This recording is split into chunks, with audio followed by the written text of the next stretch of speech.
हाय दोस्तों, it's about budget. Budget में income tax को लेके क्या नई चीज़ आई है। सबसे पहले हम बात कर रहे हैं इनकम टैक्स के रेट्स की। दो टाइप के रेट आ गए हैं, एक न्यू एंड एक ओल्ड। उसमें क्या बेनिफिट है और क्या वो जानते हैं। चलो सबसे पहले देखिए कि रेट क्या है। ये देखिए, ठीक है। सो इन रेट में एक चीज़ चेंज हुई है सबसे पहले कि राइट नाउ आपको सुनने को मिलता है कि 7 लाख रुपए तक की इनकम पे फ्लैट कोई टैक्स नहीं लगेगा। सबसे पहली बात, जो ओल्ड में फीडिंग कर रहे हैं उनके लिए 5 लाख की लिमिट है।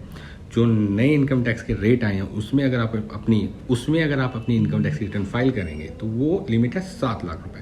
अगर आपकी इनकम 7 लाख रुपए तक है तो आप पे कोई इनकम टैक्स का रेट या इनकम टैक्स पे करने की ज़रूरत नहीं है। बट अगर आपकी इनकम 7 लाख रुपए से ज़्यादा 1 रुपये भी हो गई तो अप्रोक्सीमेटली 25,000 रुपये तक का टैक्स आपको देना पड़ सकता है।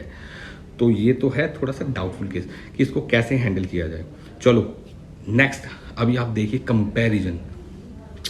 कंपैरिजन जो सीट बनी हुई है वो 12 लाख रुपए तक की इनकम की बनी हुई है कि अगर आपकी 12 लाख रुपए की इनकम है और आपको जितनी हो सकती हैं सारी की सारी डिडक्शंस आप अवेल कर रहे हैं सैलरीड पर्सन, तो आपको ओल्ड वाले स्कीम में कितना टैक्स पे करना पड़ेगा और न्यू वाली ITR में आपको कितना टैक्स पे करना पड़ेगा। सो चेकआउट कीजिए आपके सामने ये एंड ये।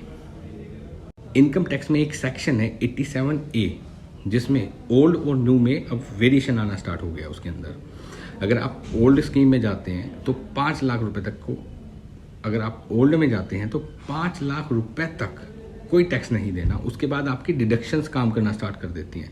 जितनी ज़्यादा डिडक्शंस उतना आपको टैक्स बेनिफिट मिलना स्टार्ट हो जाएगा। लेकिन वहीं अगर आप न्यू में स्कीम में जाते हैं तो वो लिमिट 7 लाख रुपए तक की है और आपको कोई डिडक्शन अवेल नहीं करनी है। फिर अगर 1 रुपये भी ज़्यादा हुआ तो आपको टैक्स पे करना पड़ेगा। तो ये तो हो गया डिफ्रेंशिएशन। टैक्स क्या है, अब क्या करना चाहिए। अगर आपकी इनकम 7 लाख रुपए तक है, उससे नीचे या वहाँ तक, तो आपको न्यू में जाना चाहिए क्योंकि आपको ना तो कहीं इन्वेस्टमेंट करनी है। इट्स लाइक LIC ले लिया, मेडिकल ले लिया, अपने बेनिफिट के लिए लीजिए रेदर देन इन्वेस्टमेंट पर्पज या मतलब रेदर देन ITR फाइल करने के पर्पज से ये आप इन्वेस्टमेंट ना कीजिए। NPS हो गया और बहुत सारी डिडक्शंस है, वो आप वॉश आउट कर सकते हो, आपको कोई लेने की ज़रूरत नहीं है। वहीं अगर आप न्यू में जाते हैं तो आपको 7 लाख रुपए तक फ्लैट मिलता है। वहीं अगर आप ओल्ड में जाते हैं तो 5 लाख रुपए तक तो आपको नील पे करना है। उससे अबव आपकी डिडक्शंस काम करना स्टार्ट कर देंगे। जितनी ज़्यादा डिडक्शंस उतना आपको टैक्स बेनिफिट मिलेगा इस पर। तो सो एट द एंड कंपैरिजन आपके सामने है। 12 लाख रुपए तक का डिडक्शंस आप अवेल कर सकते हैं अकॉर्डिंग टू दी हुई।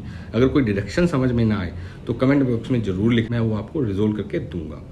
एंड वन मोर थिंग, अगर 7 लाख रुपए तक है तो न्यू में जाइए और 7 से ज़्यादा है तो डिडक्शंस अवेल कीजिए और ओल्ड में ही रहिए। सो ऐसी नॉलेज और अपग्रेड होने के लिए मुझे लाइक, फॉलो, सब्सक्राइब और इस रील को जितना हो सके उतना शेयर कीजिए और साथ में लाइक, फॉलो, सब्सक्राइब टैक्स चिंता को भी कीजिए। मिलते हैं ऐसी ही नई वीडियो में।